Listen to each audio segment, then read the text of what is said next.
कि हम आज पार्टी मुख्यालय में आज पार्टी के पदाधिकारियों के खासकर सेंट्रल केंद्रीय पदाधिकारियों की आज बैठक आहूत की गई, जिसमें चुनाव के संदर्भ में और भावी रणनीति आने वाले रोड मैप के संदर्भ में भी चर्चाएं अभी चल रही हैं।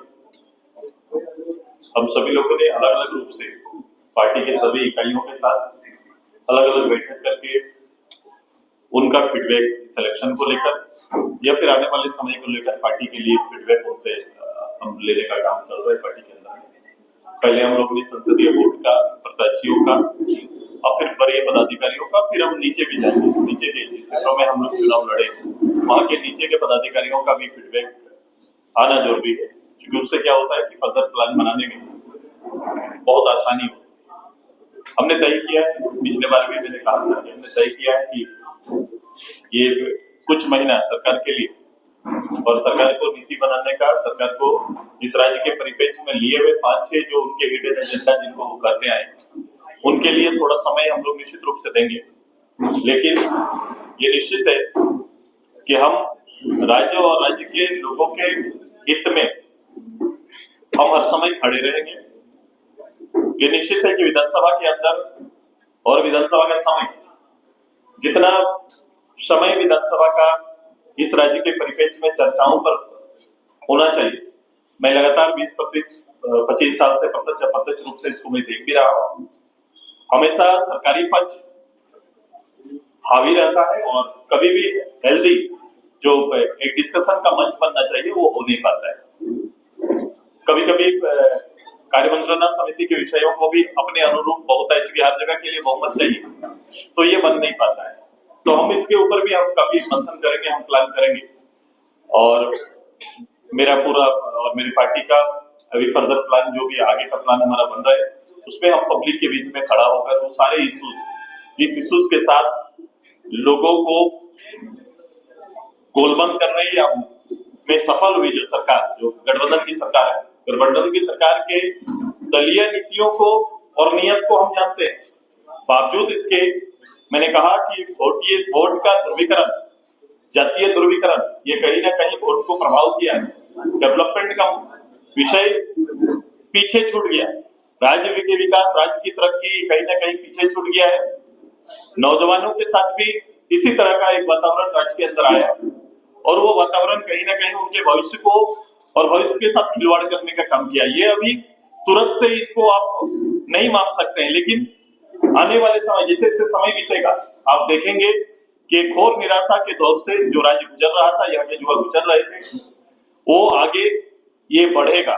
मेरी कोशिश है और हमारी कोशिश रहेगी, एक राजनीतिक दल के रूप में, एक चिंतक के रूप में, एक राज्य के गठन का सिपाही के रूप में हम ये सारे वातावरण को संग्रह करते हुए राज्य सरकार के ऊपर, राज्य की सरकार के ऊपर वो दबिश बनाने की हमारी पूरी कोशिश होगी कि जिस अवस्था को शो किया गया, जिस अवस्था को बताया गया, उस अवस्था में राज्य सरकार आज के दिन में अपनी नीतियों को ला पा रही है कि नहीं, नीतियों पर चल पा रही है कि नहीं।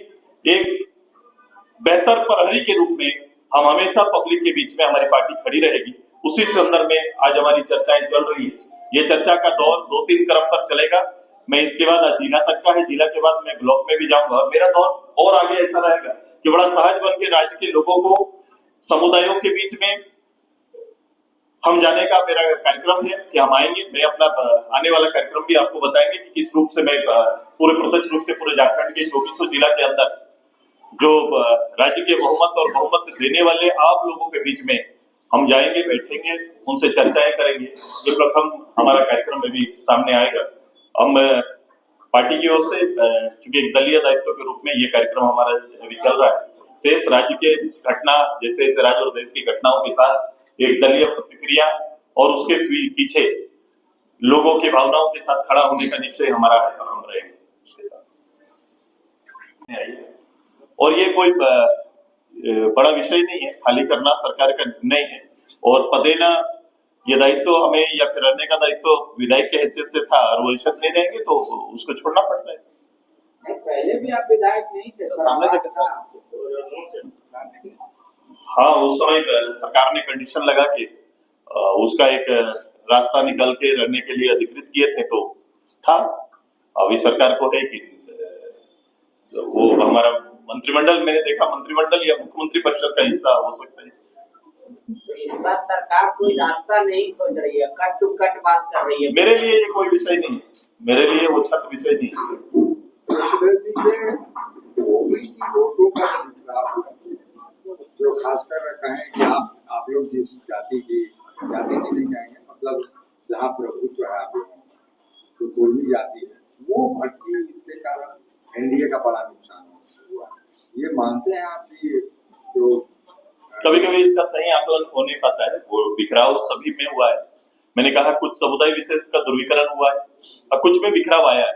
जब बिखराव आएगा तो कोई एक बड़ा समुदाय नहीं, ये अभी बता रहे थे हम लोग, ये आबादी बैकवर्ड ओबीसी की आबादी लगभग 50% के आसपास की है।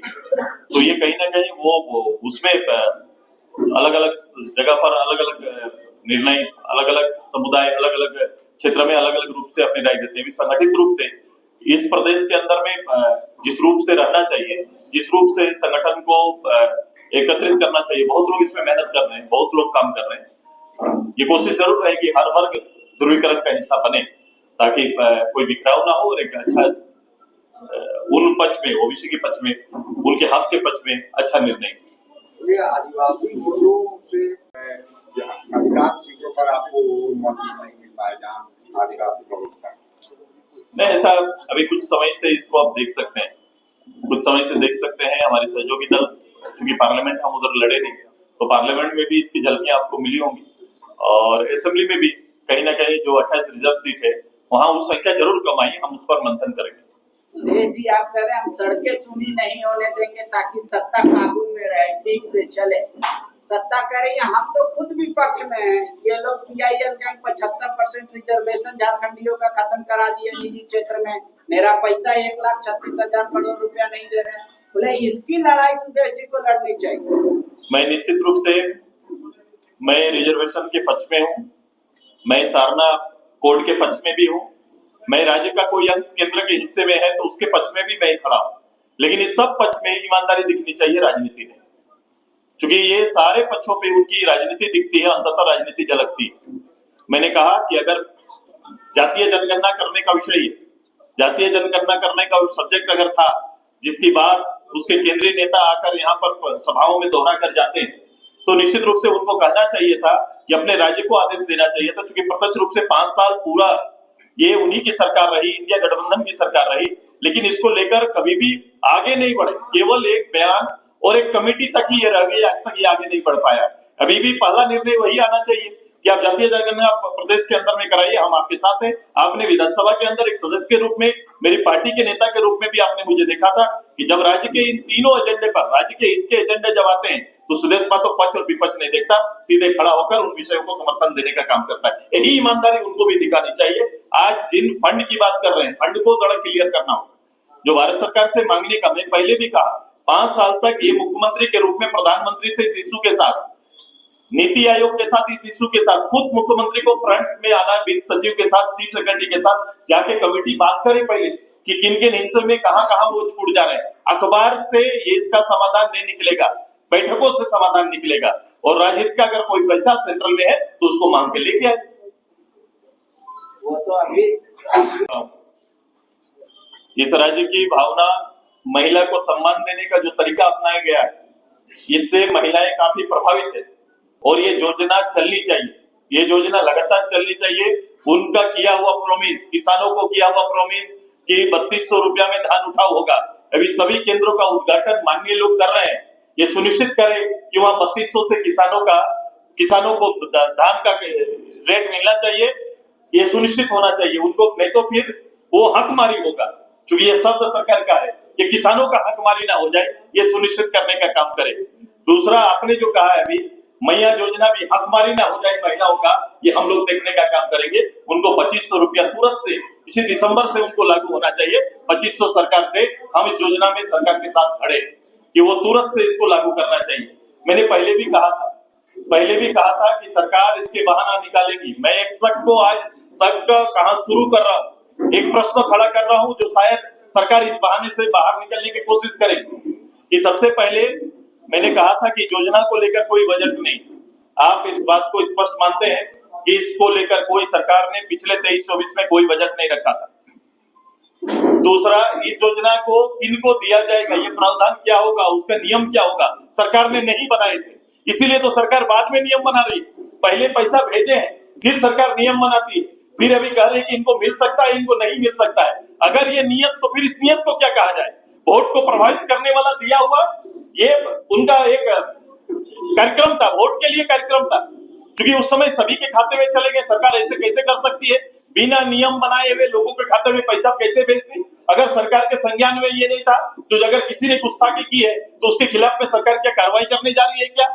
यह जिम्मेदारी लेना पड़ेगा, और इस जिम्मेदारी मैं जानता हूं ये किसके लिए हुआ। और सरकार, मैं कह रहा हूं, जिस बात का मुझे डर है, मैया योजना में सरकार ही कहीं, और सरकार के लोग, सरकार ही लोगों को अदालत में भेज दे, ऐसा शंकाएं हैं मेरी, ऐसा शक है मेरा कि भेज न दे और फिर कहे कि भाई अदालत का निर्णय ऐसा आ गया इसलिए मैं आगे नहीं कर सकता। ऐसा बहाना सरकार खोज सकती है, लेकिन अब बहाना नहीं, बल्कि सरकार के साथ हम खड़े हैं। सरकार हर हालत पे अपने किए हुए वायदे को पूरा करे, और जो वादा पूरा करेगी सरकार के साथ हम भी खड़ा है रहेंगे, उनको समझ देने का काम हम लोग करेंगे। ये जो आप आशंका जाहिर कर